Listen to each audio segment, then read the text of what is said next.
Hype, welcome to Pepe's Bar. This is really a pleasure, really a I pleasure have having a you here. I have So, a beer in the oh, I have bar. a wine, Cheers. but cheers. And this year, doing the Pepe's Bar, I said, because normally I drink the Spanish wine, okay? But this time I said, okay, we'll try to drink all the bottles that I get. Because the people sometimes when they come home they give me some bottles, and normally they don't bring wine from Spain, so they are bringing wine from Italy or France or whatever. I am a very friendly person, okay? So Yep. when I get a wine outside from Spain, no, that it's not from Spain, I would say thanks so much, I will make a real very nice sauce with that. But I'm drinking it. Here's the bottle. So I don't know. So it's an Italian wine that I got it. So I'm drinking it. That's fine. So that's good. Cheers. So hype, my dear. So welcome again to Pepper Spa. Thank you. It's about you, and I know you, but many people don't know you. Okay. So who are you? Who am I? Oh, that's a good question. I am Huib. I'm born 53 years ago in Eindhoven. It's a city in the south of the Netherlands. My parents both were teachers. So my father was a technical teacher with heatings and stuff, and my mother was old school needleworking teacher. And because that was a dying thing in schools to teach, she became director in a sewing shop where people from other countries who didn't speak Dutch very well got a chance to learn a profession, and then also talk Dutch all day, or to learn the language. And then I went to school, and then my brother became a teacher. And then I thought I really need to do something different. So um, uh, I chose to become an accountant. So I went to higher economic school in the Netherlands, and after the first year, I decided this is so boring. No, It it's not might, boring. yeah, being an accountant is not for me. So I found out that in the school there was also business economics, but also business informatics, and I was always playing with computers and stuff. So that's how I got into IT. But in my youth, I was a little bit different than the other kids because I have too much energy. I'm pretty smart. So I was in school. I was never paying attention because school was boring, and I was always doing other stuff. So I had a pretty rough time in primary school and in secondary school also. And somewhere around 17 or 18, I found out that if you behave in school and if you don't have to pay attention, but just don't have to disturb the lessons, then teachers will just leave you be, and they don't care what you do. So after that, my life became a whole lot easier, not having to stay in until 6 at school, or to be in school at 7, to because I had to be punished for stuff that I did. And as a kid, I was a very sporty type. I read a lot of books, but I was also sporty type. So I played tennis, I played field hockey, Oh, and because I was a keeper, I was how do you call that? Very fanatic because I wanted to be the best. I never became the best. I became pretty good, but absolutely not the best.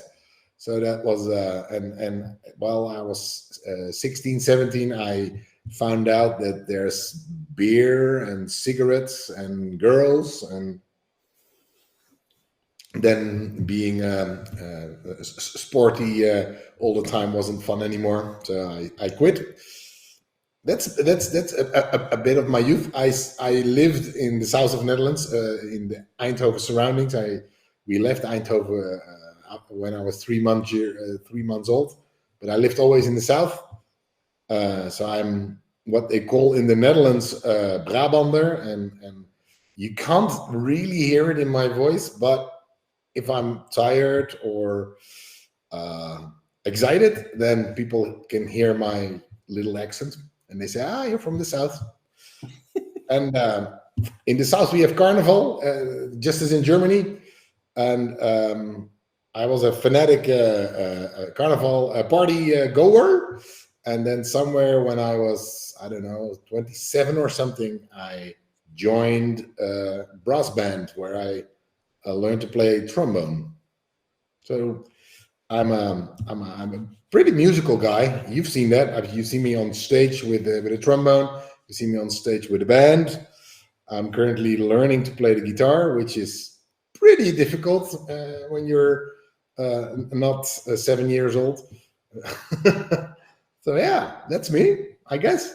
Oh yeah, and I'm a fanatic gamer, also on PlayStation and computer games, but mostly analog games like board games with cards, and and we play a lot of games at Agile Testing Days as well. So Hmm? you might have seen me do that I now mean, and then.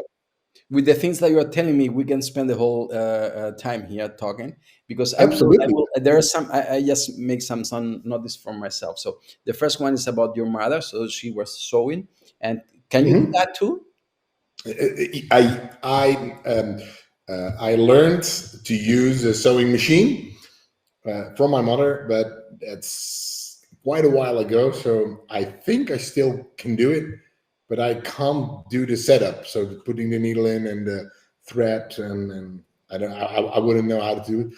But yeah, I know how to knit, and I know how to sew. And if a button falls off my shirt, I can sew it on myself. Yep. But my mother-in-law, Karen's mother, is so much better in it, so we we let her do it. Because I learned that too. My mother did that. My mother worked as she did clothes for people, Yeah. for women, and every day after the school, I was helping her, so I can do that too. And Oh, nice. I started to do for my wife something, but I didn't finish. So but I can do that. I can also cut uh, the things. And when I go buying clothes with my wife, I may be the only man doing that. So I am the one who choose the clothes because I think it fits better. And then when there, I say, okay, you need to change this, and it looks better. And when the woman is coming from the shop to say, okay, what we need to do, say, no, you need to do that. So I'm telling her the things to do. So that's me. That's me. Nice. Yeah, Nice. that's crazy. And it's strange because I could spend hours and hours and doing that, and I go shopping with my children too, with my gals.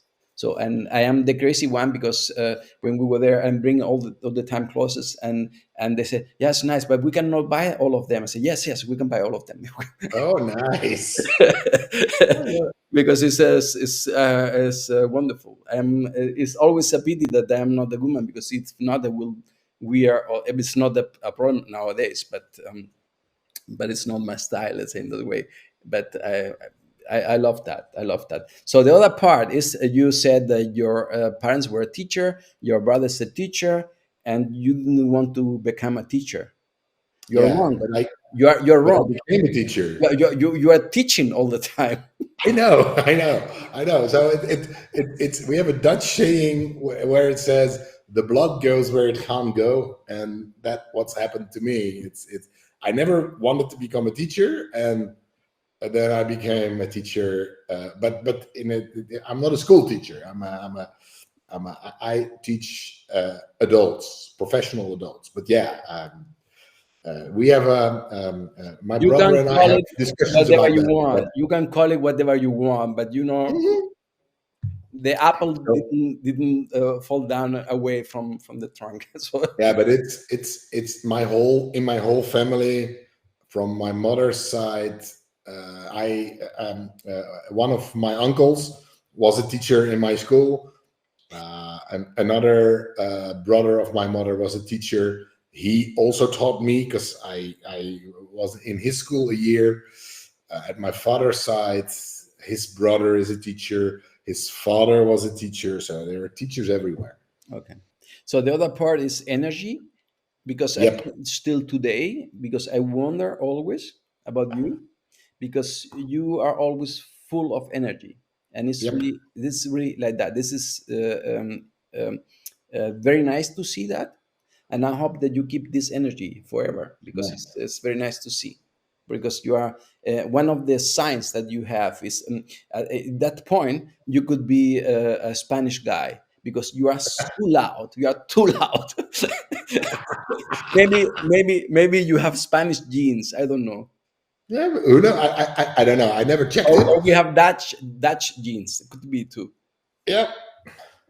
No, I'm full of energy, I'm not officially diagnosed with HD, but ADHD, but I probably have it, and I learned to live with it, and I'm okay with it. And um, yeah, it sometimes, and people don't see that, but also at Agile Testing Days, I just sometimes just walk away, go to my room, just sit for half an hour just to get all the crazy thoughts out of my head and then calm down. I And have then talk to me about the keynote. I know. uh, after that, yeah. But I do a lot of and not a lot, but I often meditate just to get to get all the energy for my especially in bed before going to sleep. I have this phone meditation because sometimes my head just Yeah. explodes, and then that helps, really helps. Yeah, especially when you are in the agile testing days, because you meet a lot of people, okay, and you are getting a lot of inputs. You go to talks and you get more inputs, and the thing is, I think the people that are new to the agile testing days really do not realize how much energy it costs, and Yeah. you're exhausted at the end, and that's why you are crying on some because you are happy that it's gone on the other side, because you are missing all the things, Yep. and we said always as a joke that sleeping is overrated, but really you are really engage with the people all the time, talking to them and making new friends, and so on, and that's why we have this quiet room, so that the people can Yeah. go there if they don't have a room in the hotel, because it's important that you calm down, that you said, okay, I need 10 minutes for myself, or 1 hour or 2 hours or whatever, and that's important thing. How was But it's sorry? the crazy part of being an agile testing guys. It almost goes on 24/7 Yeah, yeah. because after the and that's why I like it so much. After the talks, we eat in the hotel, and then we spend time in the hotel, in the bar, or in the lobby, or in the rooms, and it Playing. just never stops. It just never stops. And you can seriously go to bed at 4, and there's still people in walking around in the foyer. And then you go up, you take a shower, and you go down, and then the first people are awake to do the running and the yoga and stuff. So it almost goes on for 24/7. So yeah, you really have to take care of yourself. And Yeah, yeah. when I was when I was younger, 10 years ago or more, then it was okay-ish. But when you past 50, you seriously have to take care of yourself. I mean, I don't know, I am not that old.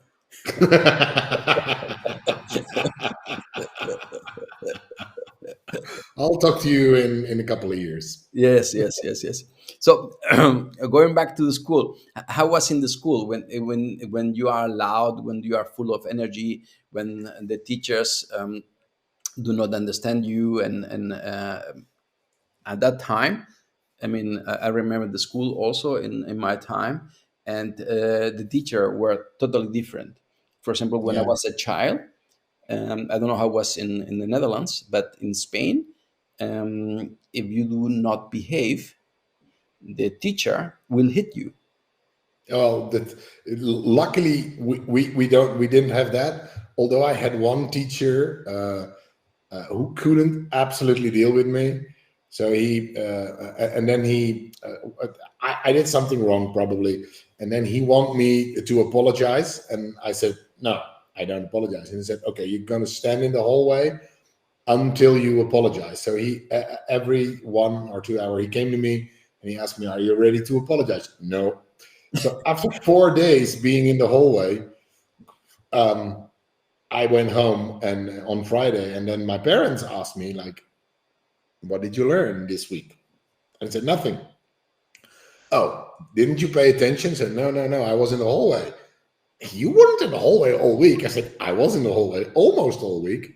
And then my father got angry, and he went to school on Monday, and he taught my teacher a lesson, like not hitting him or what, but yelling at him like, "Well, Dad, well, my son." And then I smiled, and it's like, "Ee." but this guy couldn't really deal with me, and in hindsight, I feel sorry for him because he was just frustrated because he was a teacher who seriously wanted to get along with everybody and teach people stuff, and I was just not paying attention because I couldn't. But the teacher before him and after him was the same guy. He knew me pretty well, and he knew how to deal with me. So every time I started to become jumpy or not paying attention, then he would say to me like, "Okay, you get me a cup of coffee." So he would send me out of the class, and then um, the guy who was dealing with the school stuff would find me and then said, "Okay, good that I see you because we have, I don't know, piles of paper to be moved." Or he always had a job for me, a small job. So he let me work for like 20, 30 minutes and then give me a cup of coffee and said, "Bring this to your teacher." And then I would go back and then I would calm down. He tired me, or but he just let me do something, and that happened like twice a day, and that really worked. Mhm. And I still have warm memories from the teacher. And then I went to high school, and the same thing happened there because some teachers were really good with me, and they would say like, "Hey, one sec, if you're not feeling okay or you don't want to be here, it's fine. Don't come. Just walk out and don't come back. But if you have if your grades are not okay, then we'll let you work. But if your grades are okay, I don't care if you're in my class or not." And that really, those classes, I went, and it doesn't feel mandatory anymore. It was just okay. I can be here, but if I don't feel like being, and of course, as a kid, you try that, so you Yeah. stay away the next week. And I never heard back from him. And then I came in the next week, and he said, "Oh, nice to see you. Welcome back." And then at one point, he walked up to me and he said, "Okay, you're loud and you're talking all the time. Please, if you want to talk, do it outside." And I said, "No, no, no, I'm here to learn something." And I said, "Okay, fine, but then don't talk. We don't want to hear you. You can whisper, but don't disturb the others." And I was like, "Okay." And that really those kind of teachers really were good for me. But there were also the ones who were like, "I'm the boss here. You have to do what I say." And yeah, I'm a stubborn guy, and I that mean, didn't. in my school, when I was still the class between maybe the fourth and the seventh, so in that age, so we had teachers, and not only one, maybe three, four, that when the kids didn't behave, that they were aggressive, they hit the kids. So, and we have one that nowadays maybe he will be shoot because he was a sadist. He was crazy. even with the shoe, really Oh like no. crazy. Yeah, like crazy. And but I mean, I, let's say, almost behave. I got also some, okay, but I was not the one who got all. So let's say that way. Yeah. But that's but there was the thing is that when you grow up in that kind of environment, and that's the interesting thing, that's normal for you. It's Which is you don't which is you don't dangerous. yeah, yeah, this is you don't see that as a wrong. You okay, I don't like that and so on, but okay, that's the way it is. And when you are a kid nowadays, of course not. But it's crazy. I mean, it's we're talking about 50 years ago. It's a long time back. So, and but it's crazy. But how was that for your other for the other students or the other pupils in Well, class? I had a group of the more smarter kids around me, and they were annoyed by it sometimes, so they gave me some feedback. And the other kids in class were just, I guess, too busy. So I wasn't really disturbing the other students in class. I was mostly working on the nerves of the teacher, because they saw me jumping up or down or not paying attention. And now I found out later, I found out that sketchnoting or drawing while you're trying to listen is actually pretty okay Yeah, to focus on. But back then it was, I was just doing other stuff, but I was paying attention, but I wasn't sitting up straight making notes. And that probably sometimes annoyed the heck out of it. And of course, also, especially in stuff that interest me, like math or history or geography, or I was really good at it. So, and then they would put the answers on the back of the blackboard, and when you were ready, you could go up to the blackboard and then mark your own. And especially with calculation, it, I always had a 9 or a 10 out of 10. mm, And and I probably that annoyed the heck out of the teachers as well, because he's never paying attention and he get all these high grades. But I can't help it. I'm just good with numbers. So, some of the people that were sitting near me in class were the ones who weren't annoyed about by me. So I think it was always a sort of political table positioning. Like, he put me somewhere in the back of the class, in the corner, of course, and then two or three people around me that could handle me, and the rest wouldn't hear me. So that was fine. mhm. Nowadays, different. When the kids are a little bit um, too noisy, let's say in that way. Normally in the school, they put you in the first row.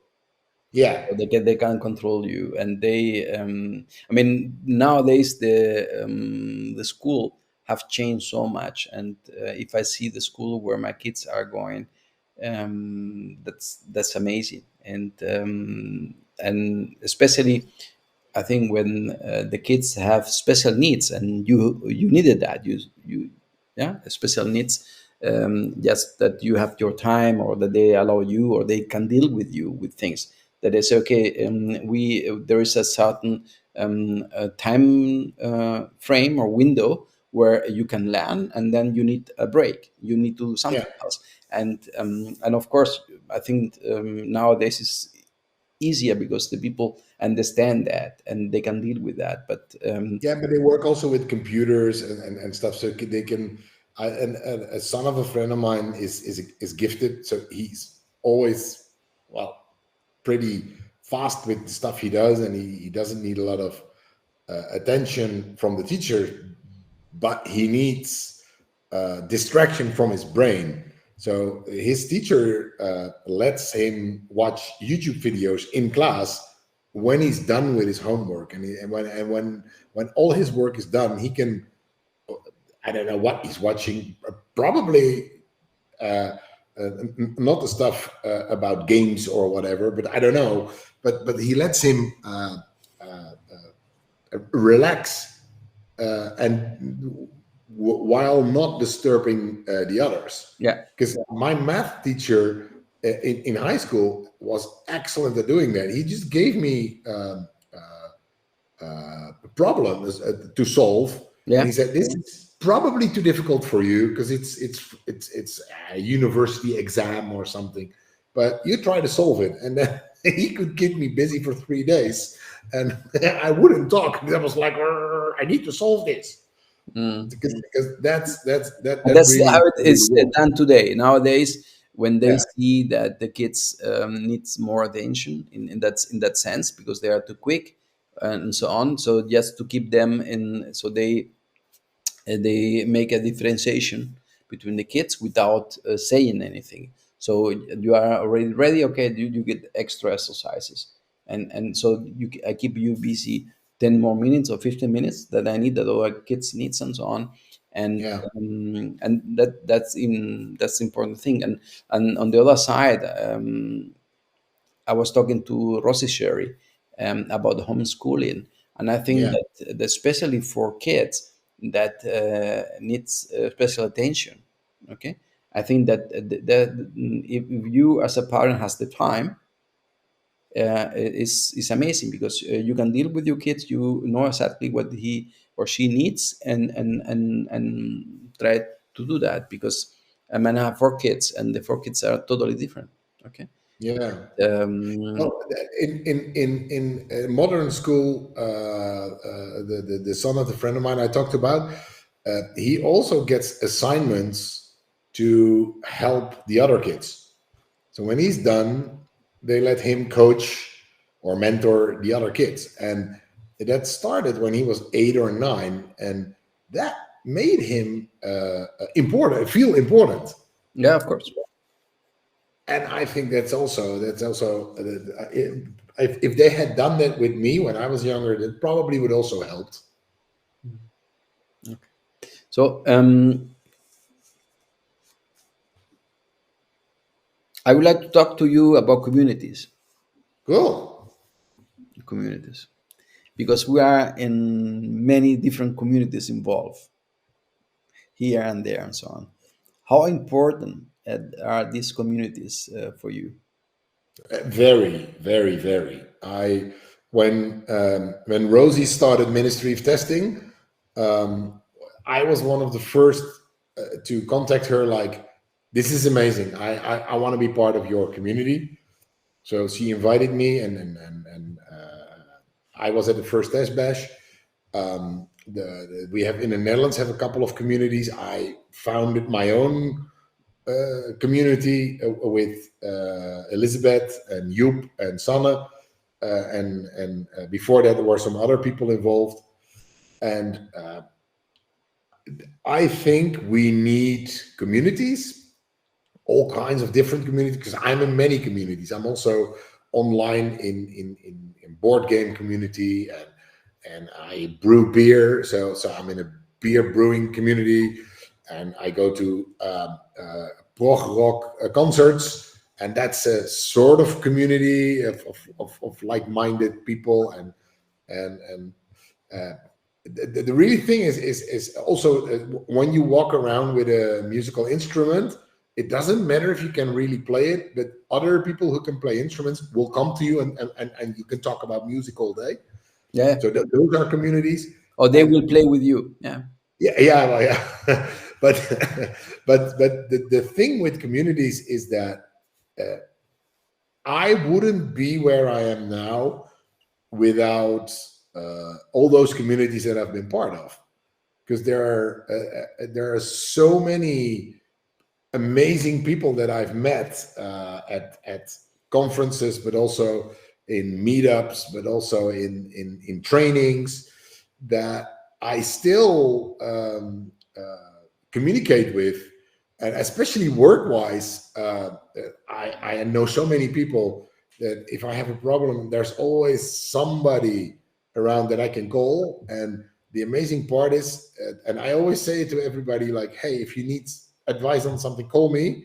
And not many people do it because he's this uh, achieved keynote speaker and he won't have time for me, or I don't know what it is. But I will help people because I learned so much from other people. I had a assignment once at a client somewhere in 2015, which was about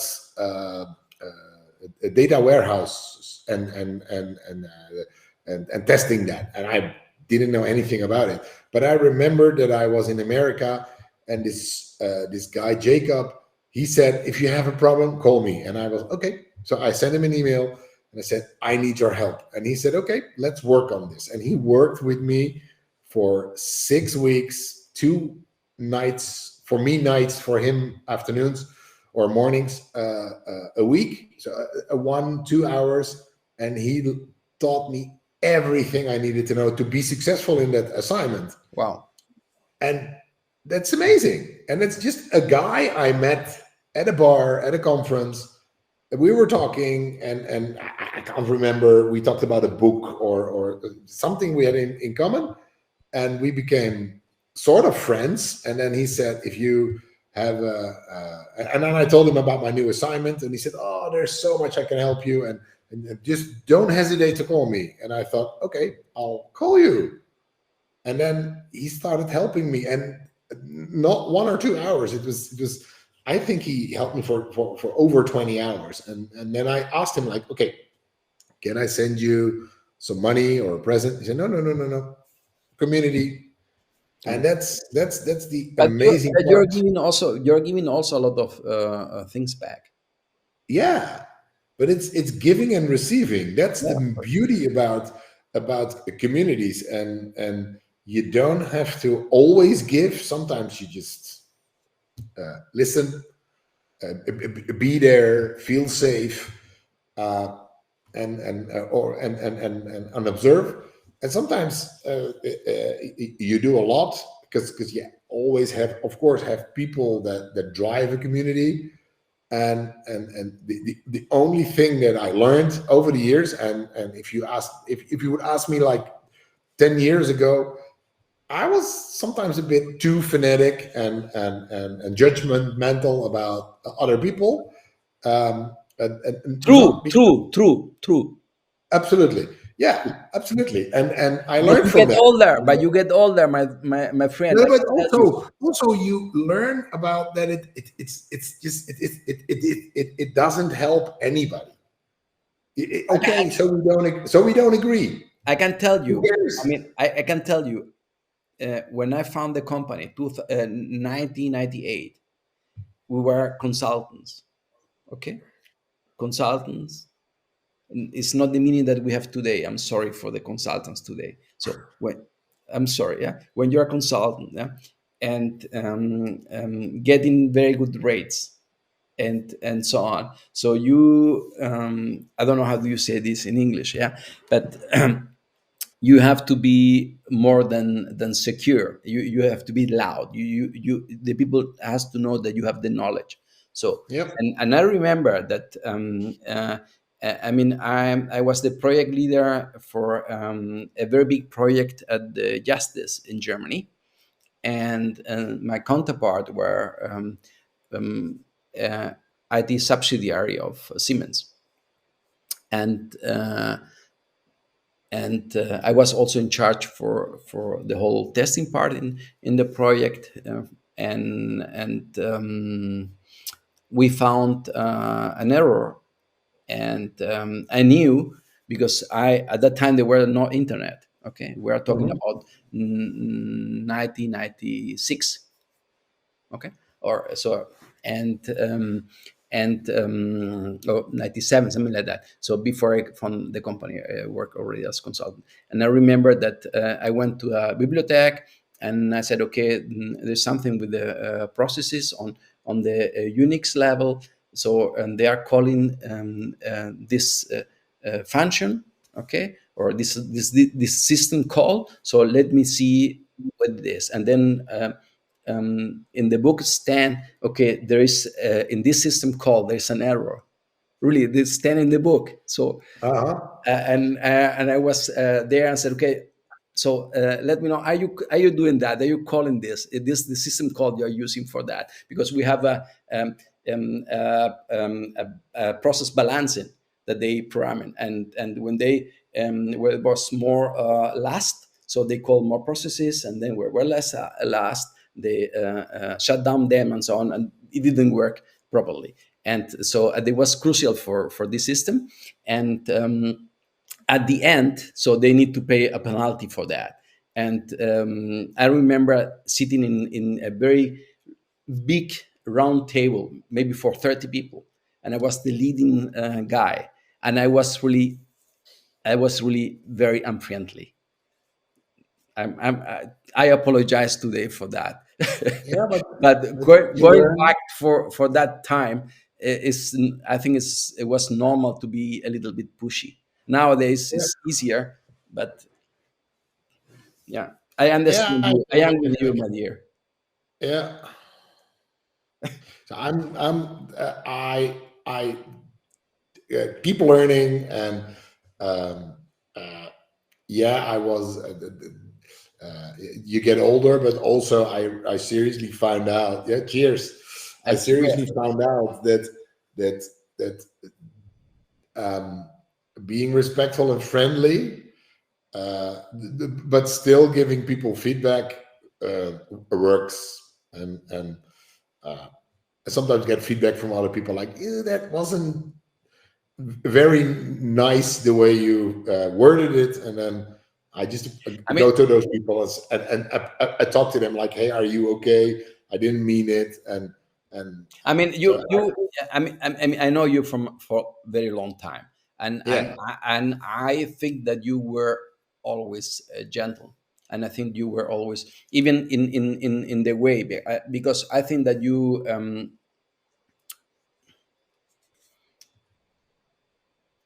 maybe you disagree in the way that people think or the people act or whatever, yeah, and and I think in your behavior or in your acting you were quite absolute. So yeah, and yeah, that but you, I think that you was friendly, and you were well educated and gentle, even being so hard. I mean, we have in the community other samples that we don't want to know here, yeah, but I think uh, yeah. But yeah, sometimes there's a risk that sometimes people feel that you're not nice to them, and again, as soon as I find out nowadays, especially nowadays, I just instantly go to these people and say, "Hey, I know, wasn't this is what how I meant it, and if it didn't come across that way, then I apologize." And that really helps because yeah. again, you don't have to be friends with everybody, but I think you should be on speaking terms with everybody. Yeah, of course, of course. But I can tell you, when you get older, everything is easier.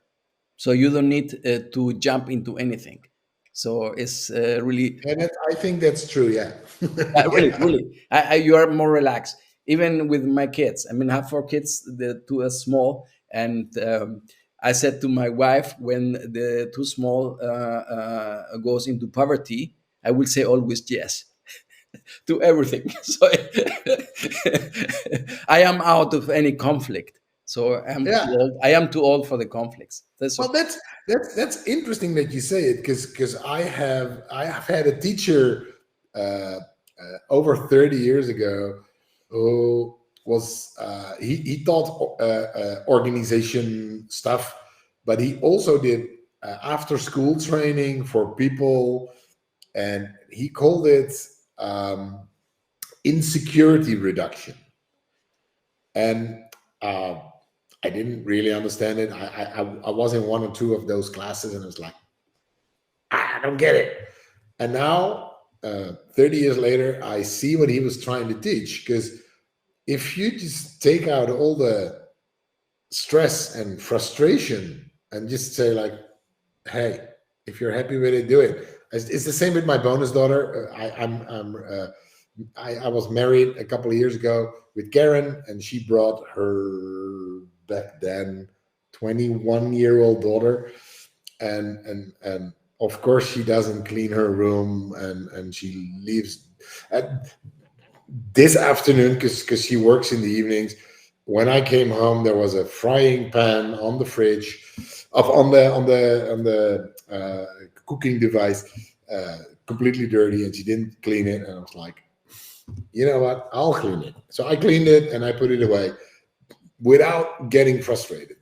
5 years ago, when she came in, I was like, I would put it somewhere that she could find it, and then when she came in, was like, you have to clean that, and then now I just like, you know what? I don't want the frustration. I don't care. I will clean it for you. And if it gets out of hand, we'll talk about it.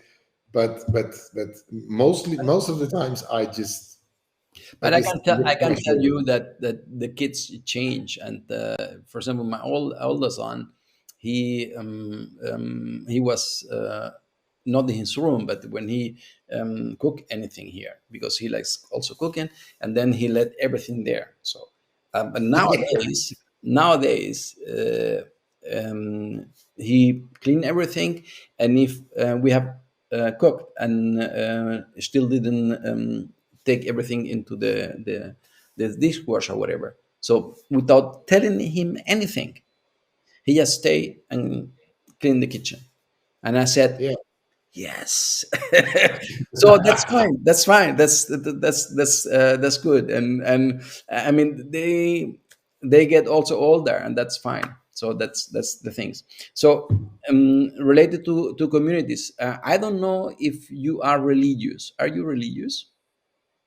And not really.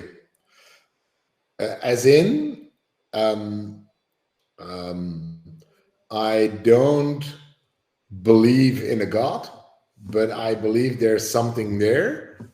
And I think in every religion, if you replace the word God for love, then I seriously think that we will get somewhere. There's more than we can see.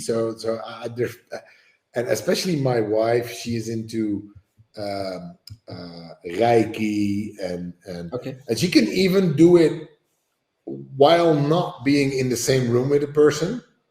So she can, she especially my dad, he has cancer, and sometimes he is in a really bad shape.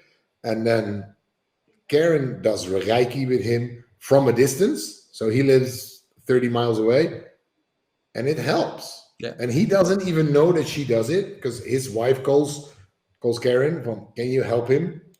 And then an hour later, he's smiling again. I was like, I don't know how this works. I don't.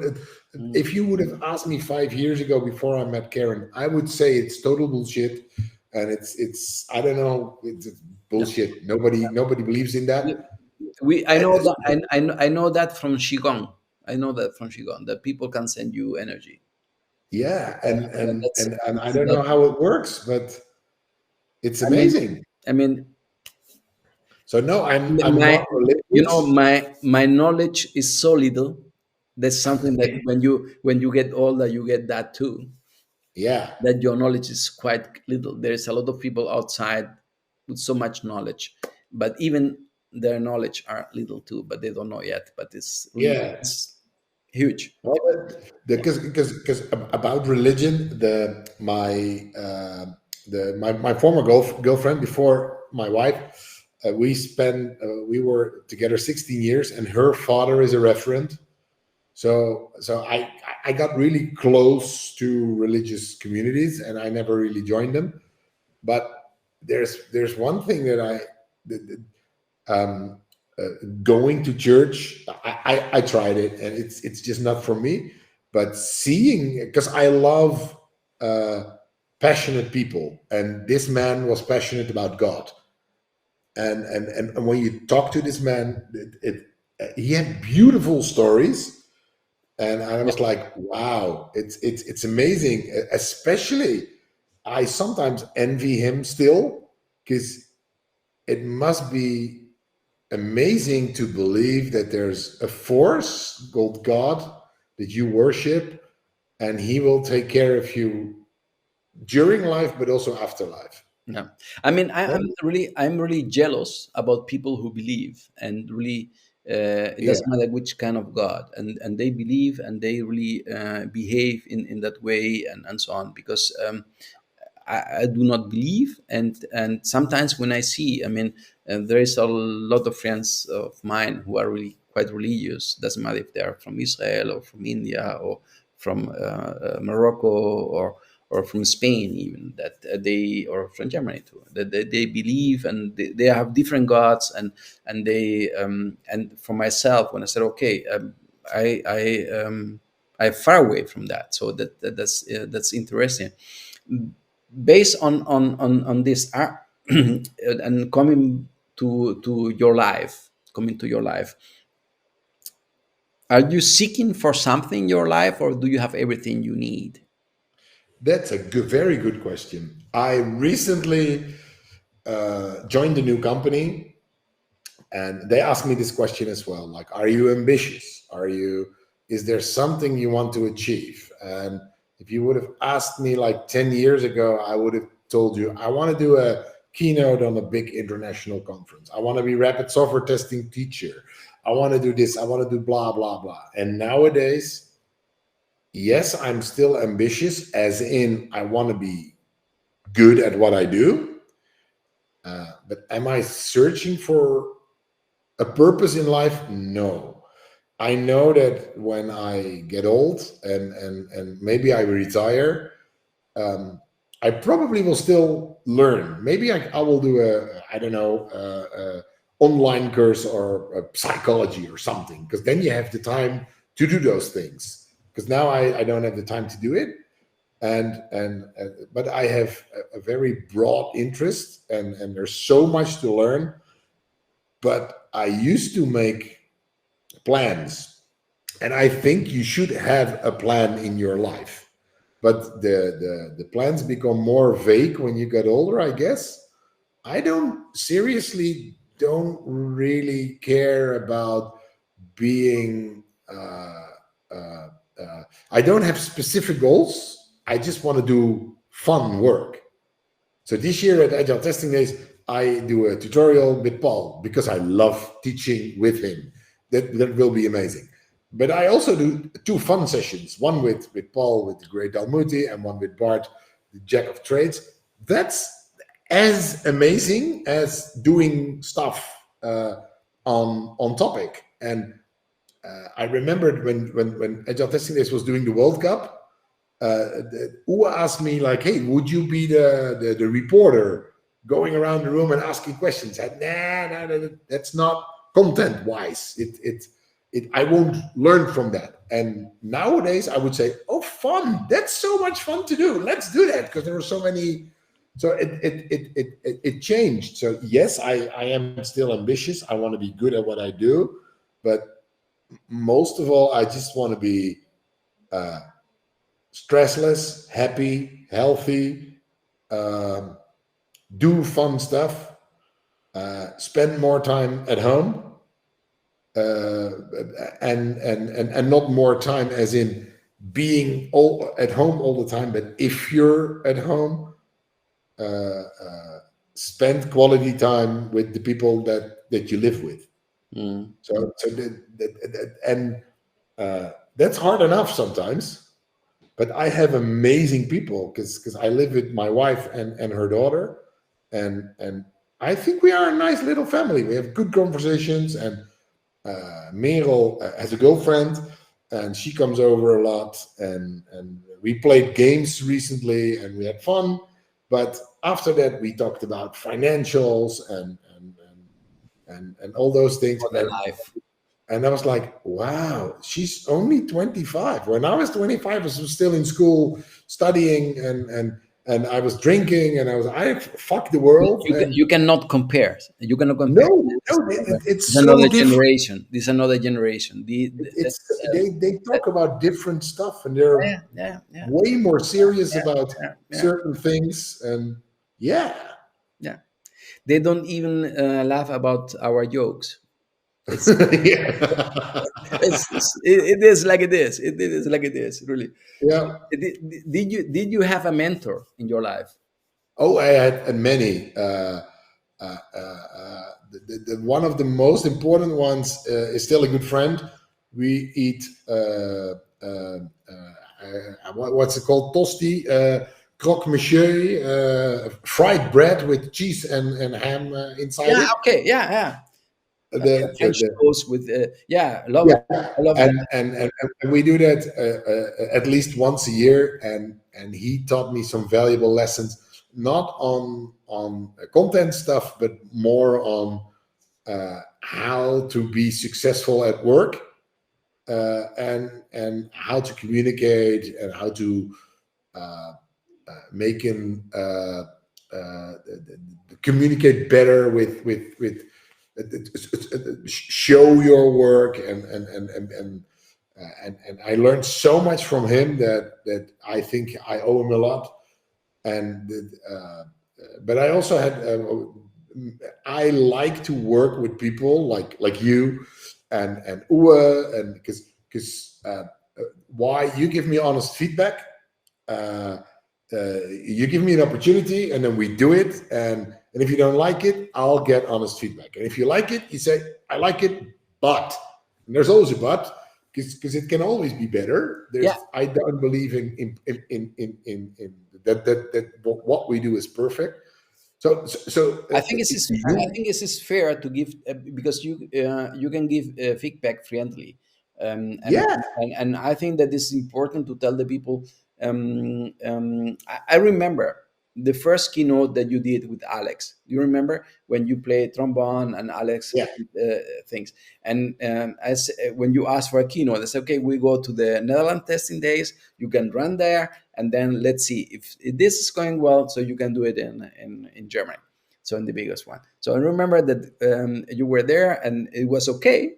It was okay.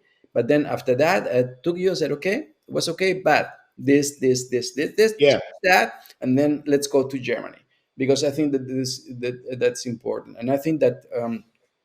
For people, our job or my job, and I mean, I always there, I work also, no, but the people, my colleagues are the one who really do the day-to-day operation. My work is to look at the people, which one are the one who fits, who are the ones who really that we want to take them further, because yeah, the situation is that, for example, with yourself or with Alex or with other ones, that normally the most of them, they don't see how much they could do, yeah, because especially women, and they said, okay, I make a talk, and that's it, a talk. But maybe the talk was so good, could be a keynote, and I think that my job is to get this information, to see that, to talk to them, to say, okay, yeah. do a keynote. I give you a keynote, you will see you are going to do it good. Yeah, but it's a keynote. There's 600 people in front of you. Yeah, but all of them, But it's that's important. the problem. So that, and that's the interesting thing. But I mean, Yeah, you I mean, the thing is that you are, like we said at the beginning, you are loud. So you know that you are good. You know you have the knowledge. So you are the person that need to be say, hey, wait a minute. So there are other people there. So wait. yeah, yeah, Have the but knowledge you want to, but there is a lot of things that you do. I mean, this year you're talking with different people there, and you yeah. have, and I think that when you said you are not, the people are not coming to you to talk to you, so, but I think so. I see people talking to you, and you are engaging all the time with the community and with the people, and this is okay, when the people don't know you, and they may be afraid because they say, okay, hype, oh, hype, hype. But Yeah. as soon as they get closer, they see that you are just a very nice beer. Yeah. Thank you. Yeah, Thank you. Because yeah. I mean, the thing is, I think that when the people get you know better, they understand that they can cuddle with you. yeah, You can cuddle with them because you like that too. And I've seen, yeah, absolutely, yeah, absolutely, and yeah, I think that that's because you have a big heart. Okay, you're very big. So and I think that the people at the beginning don't see that, but as soon as they get closer to you, they can feel it. yeah. That's very nice. No, but to get back to the topic, I I have mentors all the time. I find them in the community. Uh, I once said it on stage in a talk about coaching. Even in my marriage, my wife and I got coaching because we're so different, and we had some trouble communicating. And it was not relation therapy because we were not fighting each other, but we just wanted to we were feeling stressed because communication was not going well. So we found a couple that could coach us, and that seriously helped us. And I think if you really want to be a good in something, a specific thing, can be anything, then I think you need a mentor or mentors or peers that can give you honest feedback, listen to you, but also shout for you, encourage you, to make sure that if you. I remember a talk at Belgium Testing Days, and it was not going well, and it was a difficult topic, and I don't know, I just had a bad day, and Fiona Charles was front row, sitting there, smiling at me, doing this because she felt like, okay, he's struggling, and doing, giving me thumbs up, and at one point she even raised her hand and said, "Can I ask you a question?" Because she felt that I forgot an important part in my story, and she asked that question, so she let me talk about that, and then I was like, oh, that was an amazing question. And nobody in the audience ever noticed that I forgot something. She did. And then my talk went, and it was okay. It was not the best talk, but it was okay. And you need those kinds of people in your life Yeah. that will see you fail, smile, help you, and I mean, it that's important. This important is when you can count on the people that you can talk to them.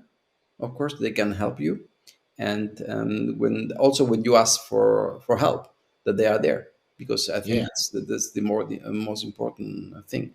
And yeah, but there are. I think that we are blessed in this community because there are many people there that are able to help and want to help, and they will also ask for help if they need it. yeah, And I mean, there are so many, and I mean, it's always I think when we are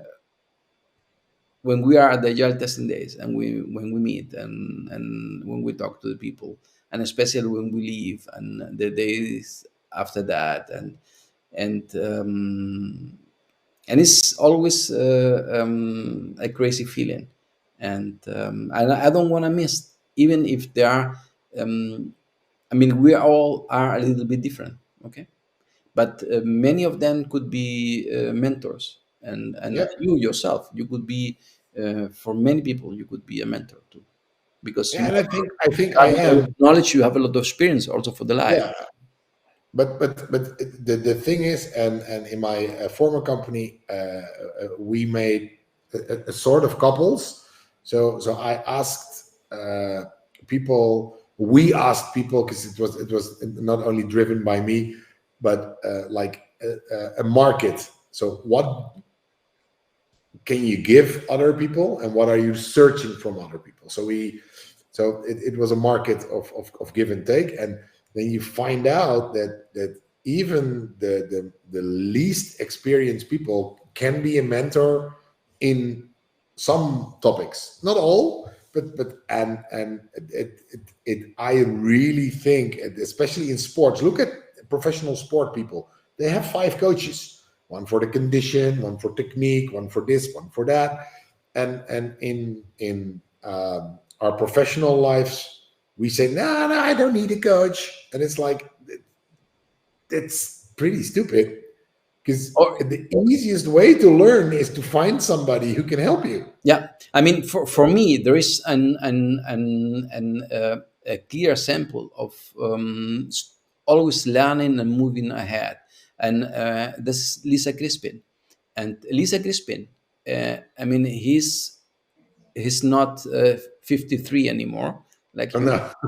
or 49 like myself, and she still, I mean, she's going to the job testing days, and he's peering always with young people, and Yeah, I asked her, why do you do that? I mean, because and she said, yeah, because even if you don't think that, I'm learning, because they have yeah, other ideas, and as we said before, so we are in our generation, our kids are another generation. They have another way to learn. They have yeah, another way to approach problems, to solve problems. No? And I see with my son, who is 21, and if I compare myself with him, he's far away. He's mile away from myself, and this is amazing how she's doing that, and I think that that's something that's very nice, and we can only copy paste that from her. But yeah. I Absolutely. rarely do talks, but maybe I should start again. So I want move forward because the time is running. Okay. There are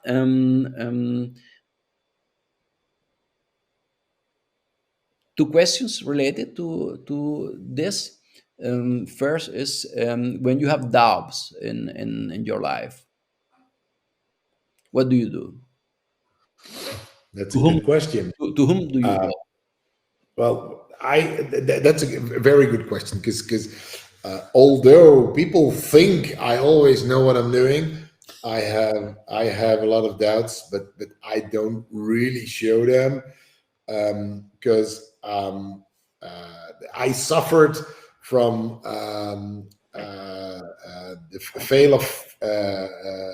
fear of failing when I was way younger, so I build a sort of wall around me, like, okay, let me be this guy who's always certain and who's always confident, but I'm not. I can tell you, and I have 5 really good friends, and if I have doubts about work, I go to Ivo. If I have doubts about uh, stuff that surrounds work, I go to Carlo.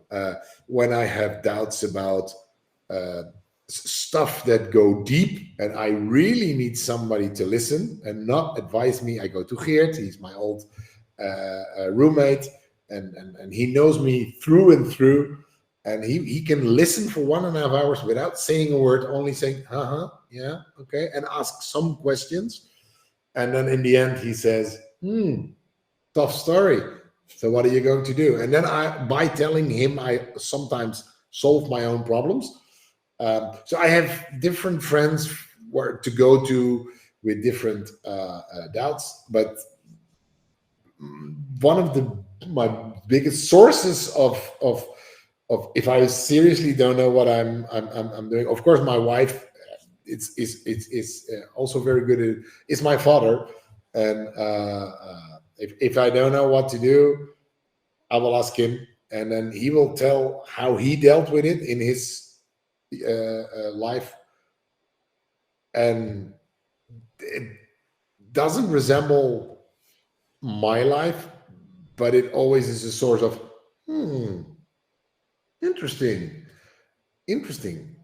I really need to, and then I come up with something which is not the same but similar as he dealt with it, because yeah, he's my father, and I always thought that I was different, and the older I get, the more I look like him.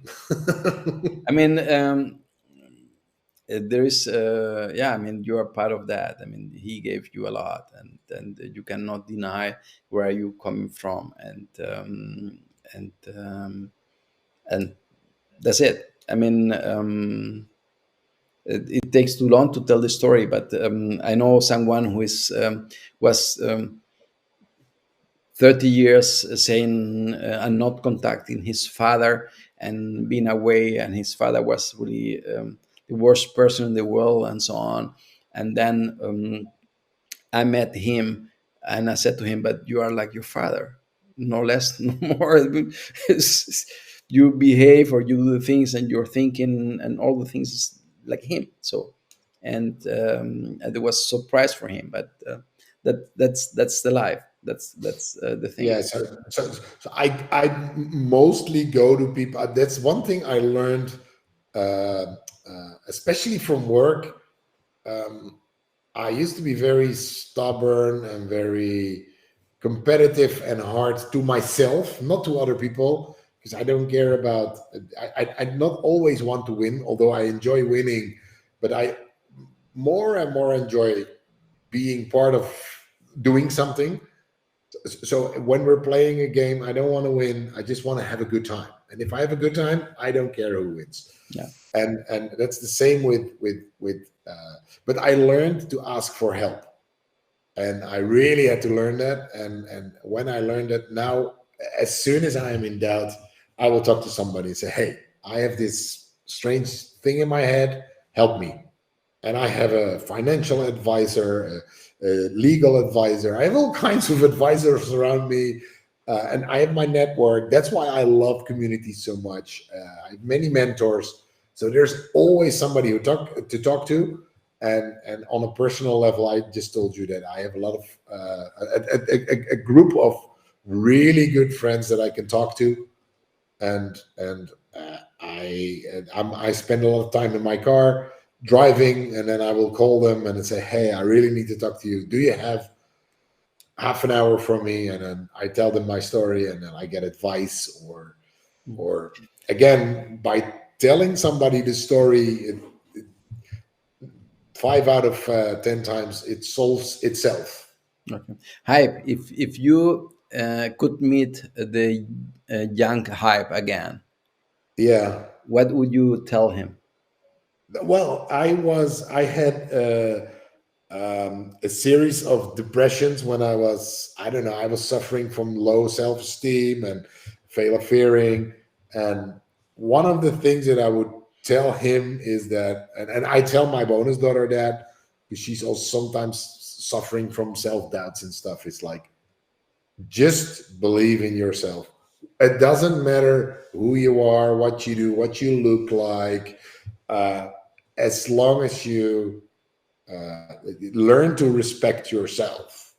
And it took me quite a while to do that, but when I was younger, I felt that I had to. In sports, I need to be I wanted to be the best. So I always compared myself to. I had like 20 role models that I wanted to resemble, Okay. and you can't. Bruce Springsteen is a very good musician, but he probably sucks at I don't know, IT, or he doesn't even know how his phone works or whatever. But I wanted to be the best in everything, and that doesn't work. And as long as you have fun, as long as you love yourself, and surround you with people that give you care, that care about you, because I seriously had doubts, because I was in school, and then you want to be part of a certain group, and you have to have the same clothes and you have the same shoes, and I always surrounded me with uh, the wrong people. So I would probably give myself the advice: don't pay too much attention. Have fun with them, but whatever they say, listen to yourself. And my bonus daughter is sometimes very strange, as in the clothing she wears, or but she's really authentic, and that makes her very very special. And I wish I would have done that. I was a gray mouse in school, uh, because I just felt insecure and I wanted to be part of the group, and so I would tell myself, But you cannot change that, and the yeah, thing is, life move on, and you were like you were because in that moment feel like that, and but now you are another person, and I think that that's the thing, because yeah. what you said, respect yourself. I think this the most important thing, and Oh, and I would probably advise myself enjoy therapy, because I was in therapy when I was younger and I just didn't enjoy it. I felt ashamed about it because hey, I need therapy, so I probably must be crazy, and nobody's doing it, but many people were doing it, but they won't. They didn't tell each other, and nowadays it's quite okay to talk about it. And hey, yeah. again, it's I just mean, another. like I said, the world is moving, and the young people are different, and different Yeah, in a positive way. And I think that and that this is important also for them, and maybe for us, um, to use the chance, or to take the chance to change things for ourselves, yeah. and think that the things that you can do things. But yeah, that's interesting. um like I said, we are over the time, but doesn't matter. It's really very very nice with you, Hype. Very nice. What is a blessing in your life? The biggest blessing in my life currently is my wife. Absolutely. We are married for probably 3 years now. Let me count. Yeah, almost 3 years. And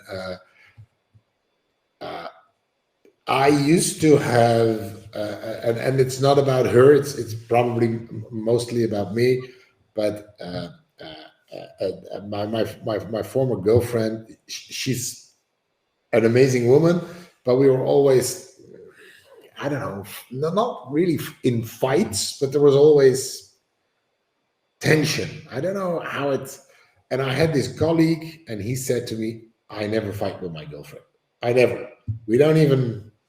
We don't even have heated discussions." And I was like, "How do you do that?" And then I found Karen, and after 1.5 years, I called that old colleague and I said, I have the same thing you have with your wife. I have that with my. Back then, she was still my girlfriend, You need to and, understand that she's always right, then you don't fight. and we don't. And things go smoothly, and it's like, seriously, wow. I couldn't imagine that I would find somebody like that, and we're having a good time. We're having. We have a great house. She has amazing daughters. So I think I feel really blessed of being Yeah. having her in my life.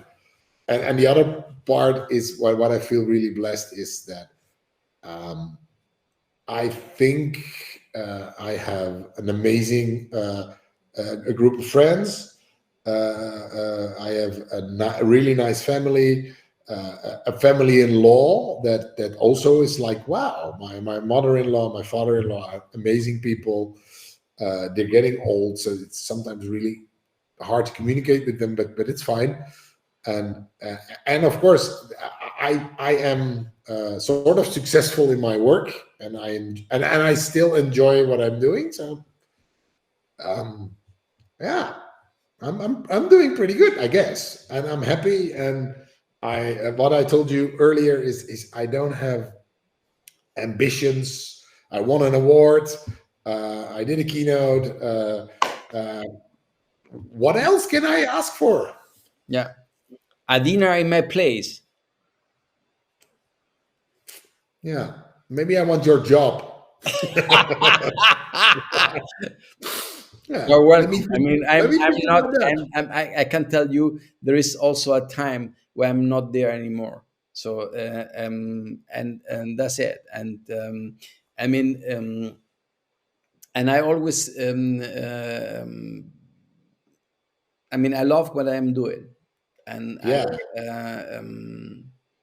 I really love it. I really like it what I'm doing, and even if but that's sometimes amazing. That's it's hard, but I love that because it's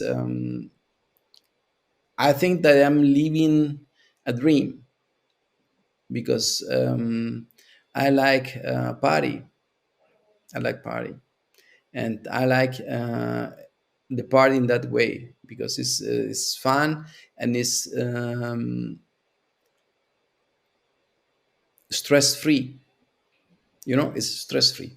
And to do the agile testing days, of course, there's always people complaining because they are not in the program. Okay, that's part of the business, and some of them are too hard and so on, but it's part of the business. But on the other side, to run the conference and to be there and to and also to think, okay, how we want, because the people, I mean, I hope that the people see that, but we make a lot of changes every year. So the conference yeah, really develop themselves, and we really spend a lot of time to thinking about what we want to change just to make it different.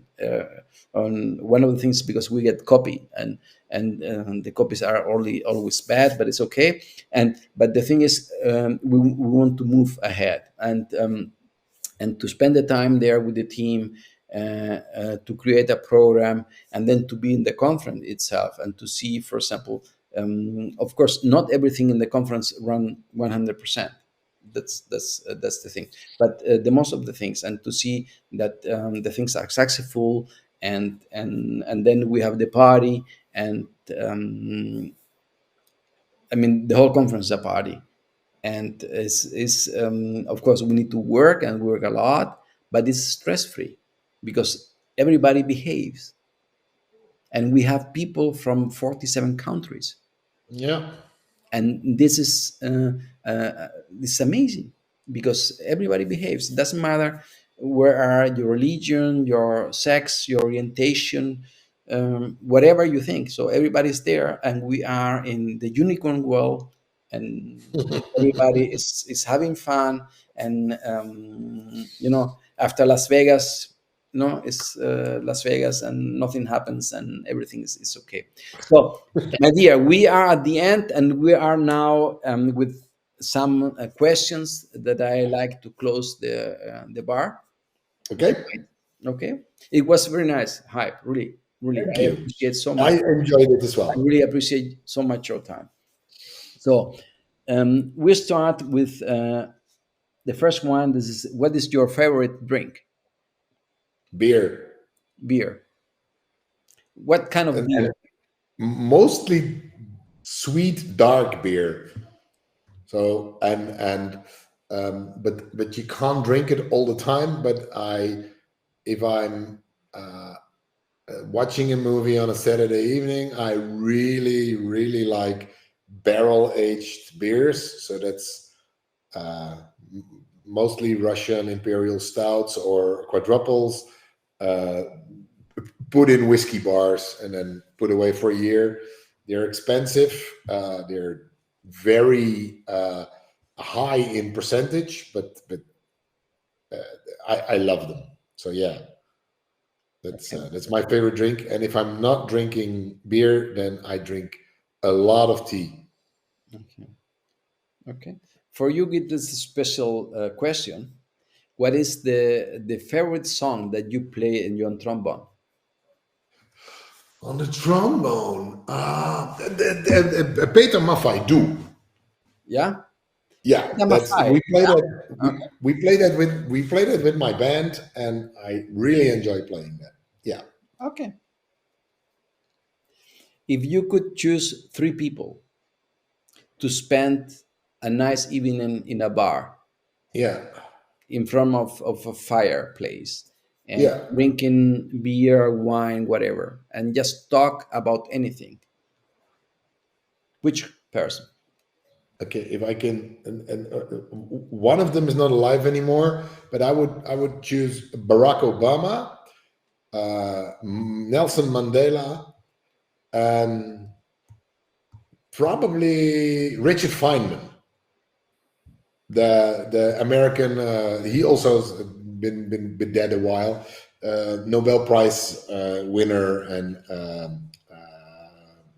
professor, and he wrote a book, finding the pleasure in finding stuff thing out, and yeah, that's that. He's an amazing guy, and Barack Obama, I respect him so much. He's amazing, and I always wanted to talk to Nelson Mandela because he did amazing things in his country, and he Yes. was kept prisoner for years, and he came out, and probably many people would fight his opponents, and he just loved his opponent, and he changed uh, the country. So that's yeah.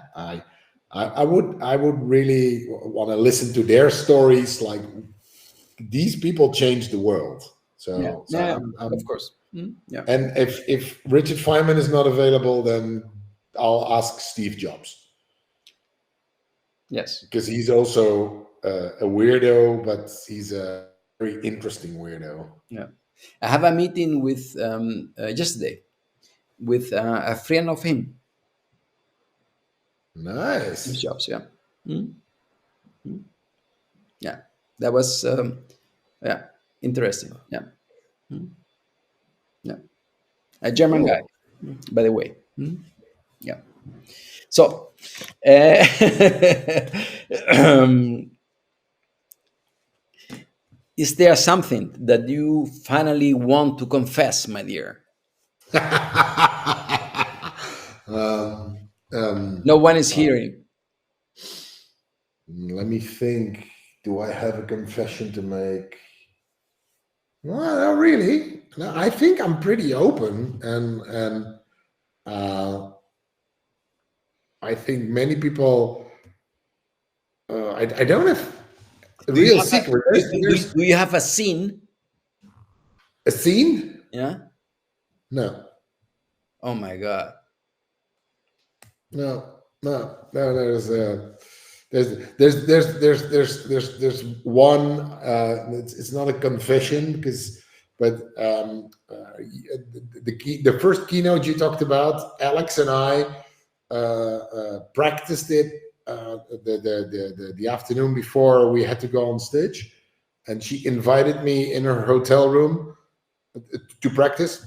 And when she opened the door, there were like six people walking behind me, and she opened the door and she said out loud, "We really need to stop meeting in hotel rooms." And these people looked at me, and so I have to confess, nothing happened. But yeah, It's always like that. Alex is a fun person to work with. Yeah, that's She's amazing. I mean, I I know her for 15 years now, yeah. and I already said that for many times, and it's incredible what kind of way, yeah, she have done. I mean, the path, the things that she have walked, and and I'm sure it was not easy for her, and still today it's not easy. But she's tough. She's there, and she knows. I think that she has very good friends like you, yeah? And like me, and she can come anytime, and and talk and do things and so on, and she got the support that she needed, and she's doing her way, and Yep. I hope for her that she carry on with that, and she's an amazing person, and She probably will. I like her very much. Mm.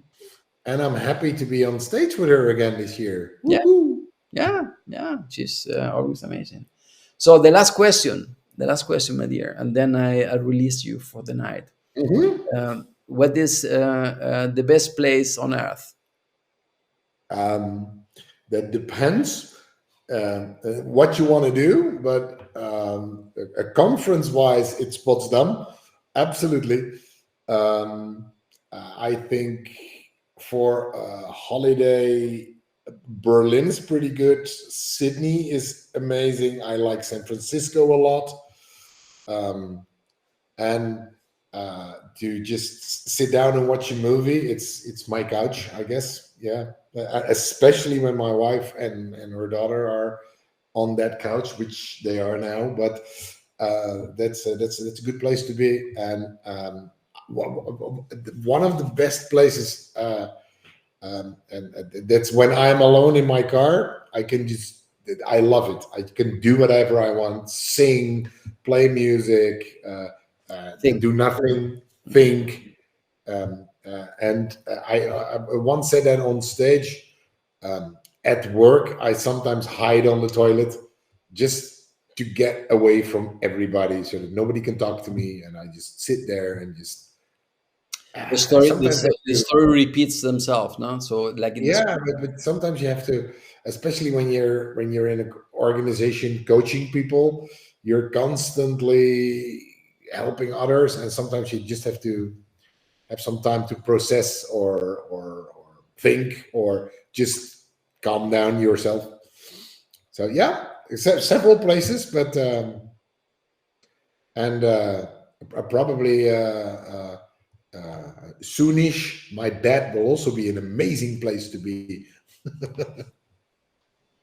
hype. Thanks so much. It was You're wonderful. welcome. Thank you for inviting me. Thank you for the great conversation. Thanks so much, and a wonderful evening with your wife Yes. and the daughter. Okay. Thank you.